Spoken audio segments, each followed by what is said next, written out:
Texas, a city known for so many amazing things. Live music, a decent football team, and of course, eccentric billionaires.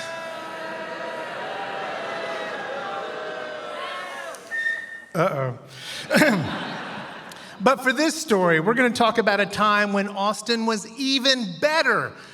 You know, before y'all moved here. I kid. We're going back to a time when a pounded slab of meat, battered and deep fried, ruled the landscape. That's right, this is a story about chicken fried steak. Take a good look, folks. Now, for some of you, this may be the first time you've even seen one. Not seeing it in the wild is exactly what led Chris Samois to ATXplained. My question is, why don't people eat chicken fried steak anymore? Now, Chris kind of already had an answer to this. He has been in Austin since the early 90s. He says the iconic places that served up giant pieces of fried goodness are just not around anymore. Threadgills is gone. Nighthawk is gone. And when I was a kid, it was so prevalent, you could find it at seemingly almost every convenient food location, as well as in high school, there were only two things you could get every single day. One of them was a hamburger, and the other was chicken fried steak. That's right, folks. The streets of Austin were paved in battered cube steak.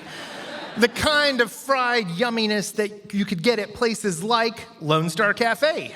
You love those chicken fried steaks and you're crazy about the chili and you drank a lot of Lone Star listening to Willie. We've been cooking in the Texas way for 15 years, Lone Star Cafe. Anybody remember this place? Well, so there used to be one on South Lamar near Ben White, which is now a payway. Well, it's actually a permanently closed payway, so chicken fried steak is definitely not on the menu there. And you're not going to be able to find chicken fried steak on the regular menu at some of Austin's James Beard or Michelin star award-winning restaurants. No, it's too fancy there. Yeah. Chicken fried steak was a very inexpensive cut of meat. It was breaded, it was fried, and then it was served up, and it was inexpensive. I'm not paying $25 for a chicken fried steak, and that's what it is today. So I don't think you can still find a $7 chicken fried steak. Yeah, I hate to burst Chris's bubble, but you can't get anything for $7 anymore. And maybe that's part of the reason why you can't find chicken fried steak. It's just not fancy enough. Austin is no longer only a Tex-Mex and barbecue town. It's a big city with big city restaurants. Jane Coe has seen Austin's food scene grow up, or as she would say, glow up. All-you-can-eat sushi and bubble tea in Austin, Texas. This is Machi Sushi.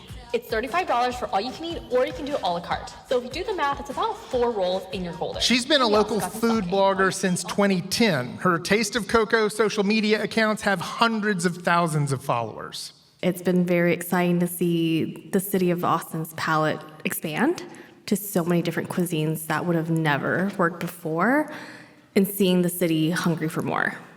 Jane is Taiwanese American and grew up in Houston. She moved to Austin in 2007 to go to UT. And when she first got here, she said it was pretty slim pickings on the food scene, especially if you wanted Asian food. There was no Asian food at all. I think there was like one sushi restaurant on West Campus back then, and it wasn't great. So it's been very exciting to see the broadened horizon of Asian food here in town. The expansion of the food scene followed the exponential growth in Austin itself. But Jane thinks the elevation of food came during COVID. Lots of restaurants went out of business. But afterwards, the places that survived, along with the new ones that came in, were ready to take some risks. And she says Austinites, out of their homes for the first time in months, were also ready to try something new.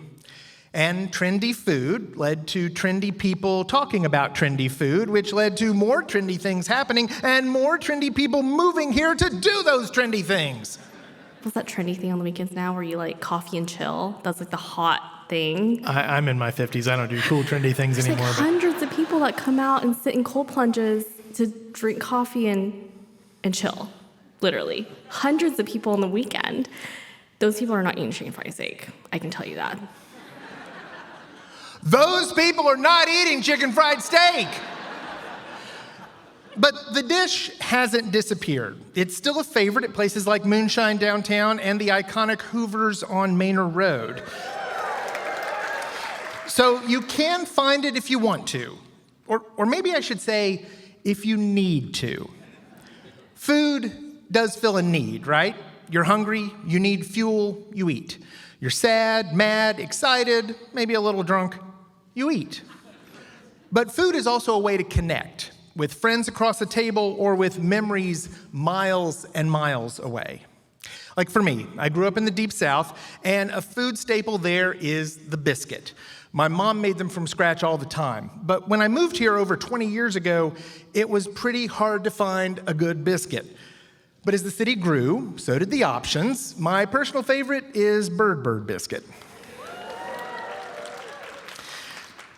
In 2008, my coworker Saida Carrillo first moved here, and she had a hard time finding the kinds of foods that smelled like home.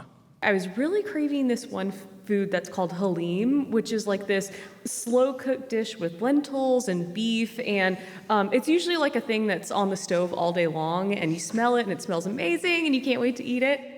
Saida is Pakistani-American.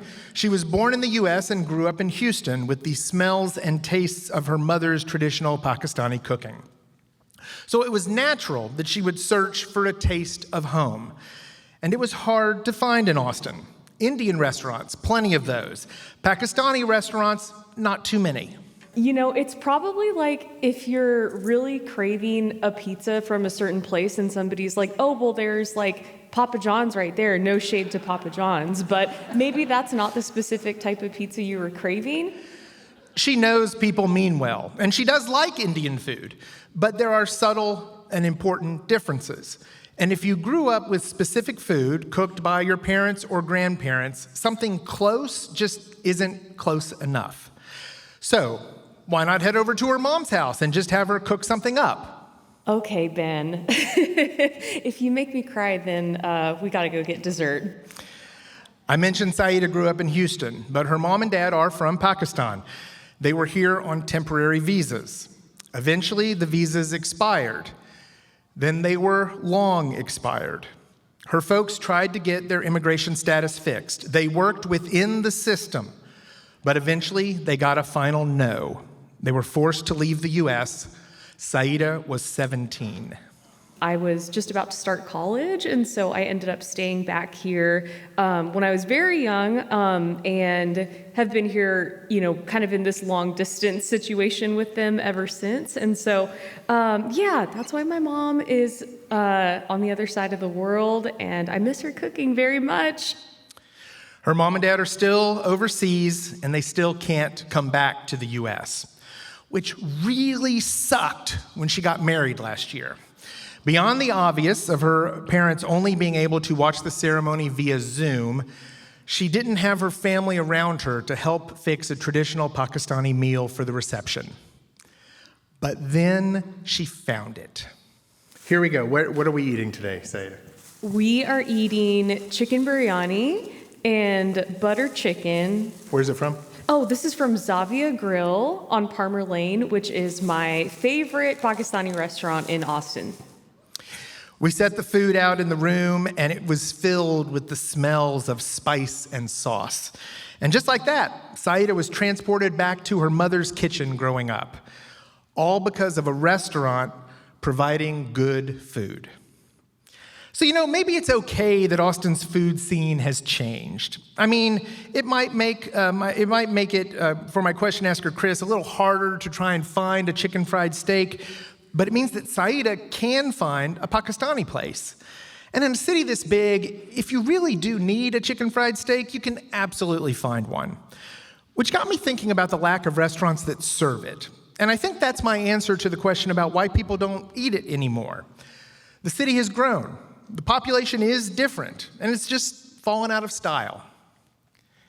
But I'm not ready to let it fade into history. So in an effort to remind everyone, thank you. So in an effort to remind everyone of that crispy golden fried goodness and inspired by Taste of Cocoa, I have decided to become a chicken fried steak influencer. I gathered up all the people for my story along with KUT multimedia journalist Michael Manassi, and we went to lunch at Hoover's on Manor Road.